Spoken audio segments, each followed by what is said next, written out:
الحمد للہ رب العالمین والصلاة والسلام علی سید الانبیاء والمرسلین اما بعد فاعوذ باللہ من الشیطان الرجیم بسم اللہ الرحمن الرحیم۔ سبق نمبر 53 تفسیر خزائن العرفان۔ اس میں انشاءاللہ تعالی آج پارہ 9 سورۃ الاعراف کی آیت مبارکہ 142 سے ترجمہ کنز الایمان مع تفسیر خزائن العرفان پڑھنے اور سننے کی سعادت حاصل کریں گے۔ انتہائی توجہ کے ساتھ سماعت کیجیے اور خوب فیضان قرآن سے حصہ لیجیے۔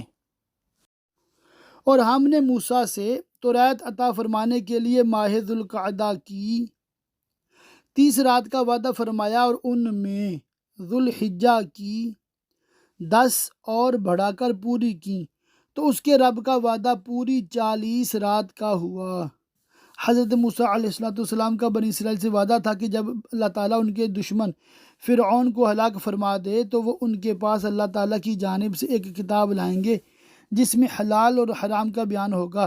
جب اللہ تعالیٰ نے فرعون کو ہلاک کیا تو حضرت موسیٰ علیہ السلام نے اپنے رب سے اس کتاب کے نازل فرمانے کی درخواست کی۔ حکم ہوا کہ 30 روزے رکھیں۔ جب وہ روزے پورے کر چکے تو آپ کو اپنے دہن مبارک میں ایک طرح کی بو معلوم ہوئی۔ آپ نے مسواک کی۔ ملائکہ نے عرض کیا کہ ہمیں آپ کے دہن مبارک سے بڑی محبوب خوشبو آیا کرتی تھی۔ آپ نے مسواک کر کے اس کو ختم کر دیا۔ اللہ تعالیٰ نے حکم فرمایا کہ ماہ ذوالحجہ میں 10 روزے اور رکھیں، اور فرمایا کہ اے موسیٰ، کیا تمہیں معلوم نہیں کہ روزے دار کے منہ کی خوشبو میرے نزدیک خوشبوئے مشک سے زیادہ اطیب یعنی پسندیدہ ہے۔ اور موسیٰ نے پہاڑ پر مناجات کے لیے جاتے وقت اپنے بھائی ہارون سے کہا،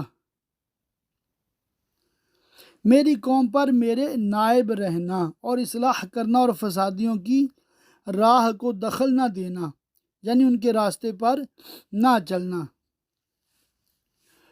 اور جب موسیٰ ہمارے وعدہ پر حاضر ہوا اور اس سے اس کے رب نے کلام فرمایا۔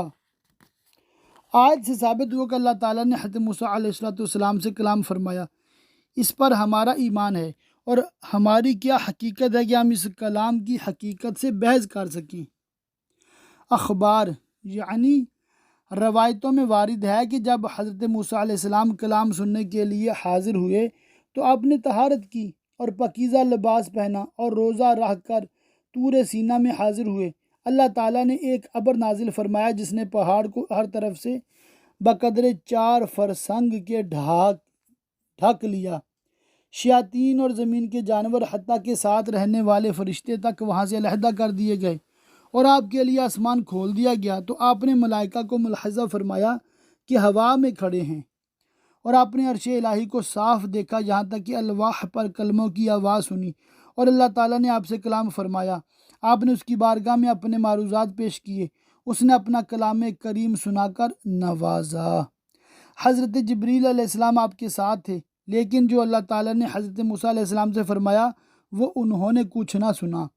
حضرت موسیٰ علیہ السلام کو کلام ربانی کی لذت نے اس کے دیدار کا آرزو مند بنایا۔ عرض کی، اے رب میرے، مجھے اپنا دیدار دکھا کہ میں تجھے دیکھوں۔ فرمایا، تو مجھے ہرگز نہ دیکھ سکے گا۔ ان آنکھوں سے سوال کر کے بلکہ دیدار الہی بغیر سوال کے محض اس کی عطا و فضل سے حاصل ہوگا، وہ بھی اس فانی آنکھ سے نہیں بلکہ باقی آنکھ سے، یعنی کوئی بشر مجھے دنیا میں دیکھنے کی طاقت نہیں رکھتا۔ اللہ تعالیٰ نے یہ نہیں فرمایا کہ میرا دیکھنا ممکن نہیں۔ اس سے ثابت ہوا کہ دیدار الہی ممکن ہے اگرچہ دنیا میں نہ ہو، کیونکہ صحیح حدیثوں میں ہے کہ روز قیامت مومنین اپنے رب عز و جل کے دیدار سے فیض یاب کیے جائیں گے۔ علاوہ بری یہ کہ حضرت موسیٰ علیہ السلام عارف باللہ ہیں۔ اگر دیدار الہی ممکن نہ ہوتا تو آپ ہرگز سوال نہ فرماتے۔ ہاں اس پہاڑ کی طرف دیکھ، یہ اگر اپنی جگہ پر ٹھہرا رہا تو عن قریب تو مجھے دیکھ لے گا۔ اور پہاڑ کا ثابت رہنا امر ممکن ہے کیونکہ اس کی نسبت فرمایا جعلہ دکا، اس کو پاش پاش کر دیا۔ تو جو چیز اللہ تعالیٰ کی مجعول یعنی بنائی ہوئی ہو اور جس کو وہ موجود فرمائے، ممکن ہے کہ وہ نہ موجود ہو اگر اس کو نہ موجود کرے، کیونکہ وہ اپنے فعل میں مختار ہے۔ اس سے ثابت ہوا کہ پہاڑ کا استقرار امر ممکن ہے، محال نہیں، اور جو چیز امر ممکن پر معلق کی جائے وہ بھی ممکن ہی ہوتی ہے، محال نہیں ہوتی۔ لہذا دیدار الہی جس کو پہاڑ کے ثابت رہنے پر معلق فرمایا گیا وہ ممکن ہوا، تو ان کا قول باطل ہے جو اللہ تعالیٰ کا دیدار محال بتاتے ہیں۔ پھر جب اس کے رب نے پہاڑ پر اپنا نور چمکایا، اسے پاش پاش کر دیا اور موسیٰ گرا بے ہوش۔ پھر جب ہوش ہوا بولا پاکی ہے تجھے، میں تیری طرف رجوع لایا اور میں سب سے پہلا مسلمان ہوں بنی اسرائیل میں سے۔ فرمایا اے موسیٰ میں نے تجھے لوگوں سے چن لیا اپنی رسالتوں اور اپنے کلام سے، تو لے جو میں نے تجھے عطا فرمایا اور شکر والوں میں ہو۔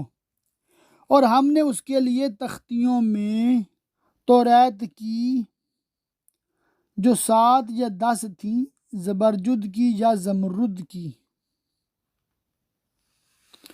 لکھ دی ہر چیز کی نصیحت اور ہر چیز کی تفصیل، اور فرمایا اے موسیٰ اسے مضبوطی سے لے اور اپنی قوم کو حکم دے کہ اس کی اچھی باتیں اختیار کریں، اس کے حکام پر عامل ہوں یعنی عمل کریں۔ ان قریب میں تمہیں دکھاؤں گا بے حکموں کا گھر جو آخرت میں ان کا ٹھکانہ ہے۔ حسن و عطا نے کہا کہ بے حکموں کے گھر سے جہنم مراد ہے۔ قتادہ کا قول ہے کہ معنی یہ ہے کہ میں تمہیں شام میں داخل کروں گا اور گزری ہوئی امتوں کے منازل دکھاؤں گا جنہوں نے اللہ کی مخالفت کی تاکہ تمہیں اس سے عبرت حاصل ہو۔ عطیہ اوفی کا قول ہے کہ دار الفاسقین سے فرعون اور اس کی قوم کے مکانات مراد ہیں جو مصر میں ہیں۔ صدی کا قول ہے کہ اس سے منازل کفار مراد ہیں۔ قلبی نے کہا کہ عاد و ثمود اور ہلاک شدہ امتوں کے منازل مراد ہیں جن پر عرب کے لوگ اپنے سفروں میں ہو کر گزرا کرتے تھے۔ اور میں اپنی آیتوں سے انہیں پھیر دوں گا جو زمین میں ناحق اپنی بڑائی چاہتے ہیں۔ ذُنُّون قدس سرہ نے فرمایا کہ اللہ تعالیٰ حکمت قرآن سے اہل باطل کے قلوب کا اکرام نہیں فرماتا۔ حضرت ابن عباس رضی اللہ تعالیٰ عنہما نے فرمایا مراد یہ ہے کہ جو لوگ میرے بندوں پر تجبر یعنی تکبر و زیادتی کی روش اختیار کرتے ہیں اور میرے اولیاء سے لڑتے ہیں، میں انہیں اپنی آیتوں کے قبول و تصدیق سے پھیر دوں گا تاکہ وہ مجھ پر ایمان نہ لائیں۔ یہ ان کے عناد یعنی بغض و دشمنی کی سزا ہے کہ انہیں ہدایت سے محروم کیا گیا۔ اور اگر سب نشانیاں دیکھیں ان پر ایمان نہ لائیں، اور اگر ہدایت کی راہ دیکھیں اس میں چلنا پسند نہ کریں، یہی تکبر کا ثمرہ متکبر کا انجام ہے۔ اور گمراہی کا راستہ نظر پڑے تو اس میں چلنے کو موجود ہو جائیں، یہ اس لیے کہ انہوں نے ہماری آیتیں جھٹلائیں اور ان سے بے خبر بنے۔ اور جنہوں نے ہماری آیتیں اور آخرت کے دربار یعنی آخرت کی حاضری کو جھٹلایا ان کا سب کیا دھرا اکارت گیا، انہیں کیا بدلہ ملے گا مگر وہی جو کرتے تھے۔ اور موسیٰ کے طور کی طرف اپنے رب کی مناجات کے لیے جانے کے بعد اس کی قوم اپنے زیوروں سے جو انہوں نے قوم فرعون سے اپنی عید کے لیے عاریت لیے تھے ایک بچھڑا بنا بیٹھی، بے جان کا دھڑ، اور اس کے منہ میں حضرت جبریل کے گھوڑے کے قدم کے نیچے کی خاک ڈالی جس کے اثر سے وہ گائے کی طرح آواز کرتا کیا نہ دیکھا کہ وہ ان سے نہ بات کرتا ہے اور نہ انہیں کچھ راہ بتائے۔ ناقص ہے، عاجز ہے، جماد ہے یا حیوان، دونوں تقدیروں پر صلاحیت نہیں رکھتا کہ پوجا جائے۔ اسے لیا اور وہ ظالم تھے کہ انہوں نے اللہ تعالیٰ کی عبادت سے اعراض کیا اور ایسے عاجز و ناقص بچڑے کو پوجا۔ اور جب پچھتائے اور سمجھے کہ ہم بہکے، بولے اگر ہمارا رب ہم پر مہر یعنی رحم و کرم نہ کرے اور ہمیں نہ بخشے تو ہم تباہ ہوئے۔ اور جب موسیٰ اپنے رب کی مناجات سے مشرف ہو کر طور سے اپنی قوم کی طرف پلٹا، غصہ میں بھرا جھنجھلایا ہوا، اس لیے کہ اللہ تعالیٰ نے ان کو خبر دے دی تھی کہ سامری نے ان کی قوم کو گمراہ کر دیا۔ کہا تم نے کیا بری میری جانشینی کی میرے بعد، کہ لوگوں کو بچھڑا پوجنے سے نہ روکا؟ کیا تم نے اپنے رب کے حکم سے جلدی کی اور میرے توراۃ لے کر آنے کا انتظار نہ کیا اور تختیاں ڈال دیں؟ توراۃ کی حضرت موسیٰ علیہ السلام نے اور اپنے بھائی کے سر کے بال پکڑ کر اپنی طرف کھینچنے لگا، کیونکہ حضرت موسیٰ علیہ السلام کو اپنی قوم کا ایسی بدترین معصیت میں مبتلا ہونا نہایت شاق اور گراں ہوا۔ تب حضرت ہارون علیہ السلام نے حضرت موسیٰ علیہ السلام سے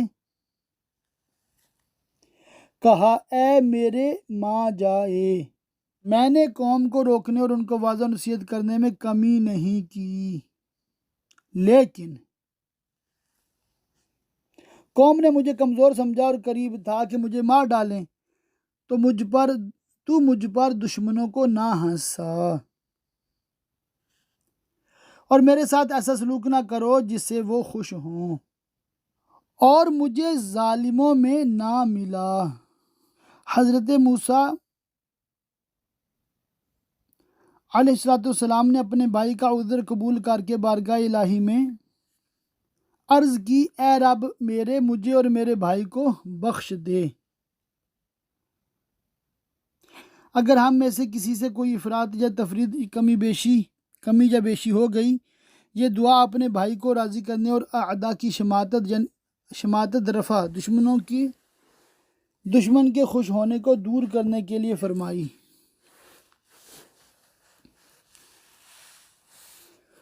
اور ہمیں اپنی رحمت کے اندر لے لے، اور تو سب مہر یعنی رحم کرنے والوں سے بڑھ کر مہر والا۔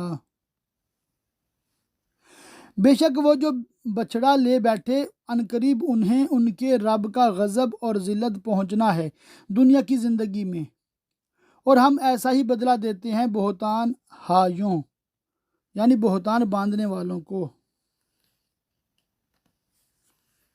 اور جنہوں نے برائیاں کی اور ان کے بعد توبہ کی اور ایمان لائے تو اس کے بعد تمہارا رب بخشنے والا مہربان ہے۔ مسئلہ اس آیت سے ثابت ہوا کہ گناہ خواہ صغیرہ ہوں یا کبیرہ، جب بندہ ان سے توبہ کرتا ہے تو اللہ تبارک و تعالیٰ اپنے فضل و رحمت سے ان سب کو معاف فرما دیتا ہے۔ اور جب موسیٰ کا غصہ تھما یعنی دور ہوا، تختیاں اٹھا لیں، اور ان کی تحریر میں ہدایت اور رحمت ہے ان کے لیے جو اپنے رب سے ڈرتے ہیں۔ اور موسیٰ نے اپنی قوم سے 70 مرد ہمارے وعدے کے لیے چنے کہ وہ حضرت موسیٰ علیہ السلام کے ساتھ اللہ کے حضور میں حاضر ہو کر قوم کی گوسالہ پرستی یعنی بچھڑے کو پوجنے کی عذر خواہی یعنی معذرت کریں۔ چنانچہ حضرت موسیٰ علیہ السلام انہیں لے کر حاضر ہوئے۔ پھر جب انہیں زلزلہ نے لیا، حضرت ابن عباس رضی اللہ تعالیٰ عنہما نے فرمایا کہ زلزلہ میں مبتلا ہونے کا سبب یہ تھا کہ قوم نے جب بچھڑا قائم کیا تھا یہ ان سے جدا نہ ہوئے تھے۔ موسیٰ نے عرض کی، اے رب میرے، تو چاہتا تو پہلے ہی انہیں اور مجھے ہلاک کر دیتا، یعنی میقات میں حاضر ہونے سے پہلے، تاکہ بنی اسرائیل ان سب کی ہلاکت اپنی آنکھوں سے دیکھ لیتے اور انہیں مجھ پر قتل کی تہمت لگانے کا موقع نہ ملتا۔ کیا تو ہمیں اس کام پر ہلاک فرمائے گا جو ہمارے بے عقلوں نے کیا؟ یعنی ہمیں ہلاک نہ کر اور اپنا لطف و کرم فرما۔ وہ نہیں مگر تیرا آزمانا، تو اس سے بہکائے جسے چاہے اور راہ دکھائے جسے چاہے۔ تو ہمارا مولا ہے، تو ہمیں بخش دے اور ہم پر مہر جانی رحم و کرم کر، اور تو سب سے بہتر بخشنے والا ہے۔ اور ہمارے لیے اس دنیا میں بھلائی لکھ اور ہمیں توفیق طاعت مرحمت فرما، اور آخرت میں بے شک ہم تیری طرف رجوع لائے۔ فرمایا اللہ تعالیٰ نے حضرت موسیٰ علیہ السلام سے، میرا عذاب میں جسے چاہوں دوں، مجھے اختیار ہے، سب میرے مملوک اور بندے ہیں، کسی کو مجال اعتراض نہیں، اور میری رحمت ہر چیز کو گھیرے ہے، دنیا میں نیک اور بد سب کو پہنچتی ہے۔ تو عنقریب میں آخرت کی نعمتوں کو ان کے لیے لکھ دوں گا جو ڈرتے اور زکوٰۃ دیتے ہیں اور وہ ہماری آیتوں پر ایمان لاتے ہیں، وہ جو غلامی کریں گے اس رسول بے پڑے غیب کی خبریں دینے والے کی۔ یہاں رسول سے باجماع مفسرین سید عالم محمد مصطفیٰ صلی اللہ علیہ وآلہ وسلم مراد ہیں۔ آپ کا ذکر وصف رسالت سے فرمایا گیا کیونکہ آپ اللہ اور اس کی مخلوق کے درمیان واسطہ ہیں، فرائض رسالت ادا فرماتے ہیں، اللہ تعالیٰ کی اوامر و نہی و شرائع و احکام اس کے بندوں کو پہنچاتے ہیں۔ اس کے بعد آپ کی توصیف میں نبی فرمایا گیا۔ اس کا ترجمہ حضرت مترجم قدس سرہ نے غیب کی خبریں دینے والے کیا ہے، اور یہ نہایت ہی صحیح ترجمہ ہے، کیونکہ نبا خبر کو کہتے ہیں جو مفید علم ہو اور شائبہ کذب سے خالی ہو۔ قرآن کریم میں یہ لفظ اس معنی میں بکثرت مستعمل ہوا ہے۔ ایک جگہ ارشاد ہوا تم فرماؤ وہ بڑی خبر ہے، ایک جگہ فرمایا یہ غیب کی خبریں ہم تمہاری طرف وحی کرتے ہیں، ایک جگہ فرمایا جب آدم نے انہیں سب کے نام بتا دیے، اور بکثرت آیات میں یہ لفظ اس معنی میں وارد ہوا ہے۔ پھر یہ لفظ یا فاعل کے معنی میں ہوگا یا مفعول کے معنی میں۔ پہلی صورت میں اس کے معنی غیب کی خبریں دینے والے، اور دوسری صورت میں اس کے معنی ہوں گے غیب کی خبریں دیے ہوئے، اور دونوں معنی کو قرآن کریم سے تائید پہنچتی ہے۔ پہلے معنی کی تائید اس آیت سے ہوتی ہے نبی عبادی، دوسری آیت میں فرمایا کل او نبیکم، تم فرماؤ کیا میں تمہیں خبر دوں، اور اسی قبیل سے ہے حضرت مسیح علیہ السلام کا ارشاد جو قرآن میں وارد ہوا، اور تمہیں بتاتا ہوں جو تم کھاتے اور جو جمع کر رکھتے ہو، اور دوسری صورت کی تائید اس آیت سے ہوتی ہے، فرمایا مجھے علم والے خبردار نے بتایا، اور حقیقت میں انبیاء علیہ السلام غیب کی خبریں دینے والے ہی ہوتے ہیں۔ تفسیر خازن میں ہے کہ آپ کے وصف میں نبی فرمایا کیونکہ نبی ہونا اعلیٰ اور اشرف مراتب میں سے ہے، اور یہ اس پر دلالت کرتا ہے کہ آپ اللہ کے نزدیک بہت بلند درجے رکھنے والے اور اس کی طرف سے خبر دینے والے ہیں۔ امی کا ترجمہ حضرت مترجم قدس سرہ نے بے پڑے فرمایا۔ یہ ترجمہ بالکل حضرت ابن عباس رضی اللہ تعالیٰ عنہما کے ارشاد کے مطابق ہے، اور یقیناً امی ہونا آپ کے معجزات میں سے ایک معجزہ ہے کہ دنیا میں کسی سے پڑھے نہیں، اور کتاب وہ لائے جس میں اولین و آخرین اور غیبوں کے علوم ہیں، بشر ایسے کہ عرش کی بلندیوں پر آپ کا مقام ہے، امی ایسے کہ تمام علوم کا خزانہ آپ کے دل میں ہے، امی ہیں مگر دقیقہ دانے جہاں ہیں، بے سایہ ہیں لیکن صاحبان جہاں ہیں، صلوات اللہ علیہ وسلامہ، جسے لکھا ہوا پائیں گے اپنے پاس توریت اور انجیل میں، یعنی توریت و انجیل میں آپ کی نعت و صفت و نبوت لکھی پائیں گے۔ حدیث: حضرت عطا بن یسار نے حضرت عبداللہ بن عمر رضی اللہ تعالیٰ عنہ سے سید عالم صلی اللہ علیہ وسلم کے وہ اوصاف دریافت کیے جو توریت میں مذکور ہیں۔ انہوں نے فرمایا کہ حضور کے جو اوصاف قرآن کریم میں آئے ہیں انہی میں سے بعض اوصاف توریت میں مذکور ہیں۔ اس کے بعد انہوں نے پڑھنا شروع کیا: اے نبی، ہم نے تمہیں بھیجا شاہد و مبشر اور نذیر اور امیوں کا نگہبان بنا کر۔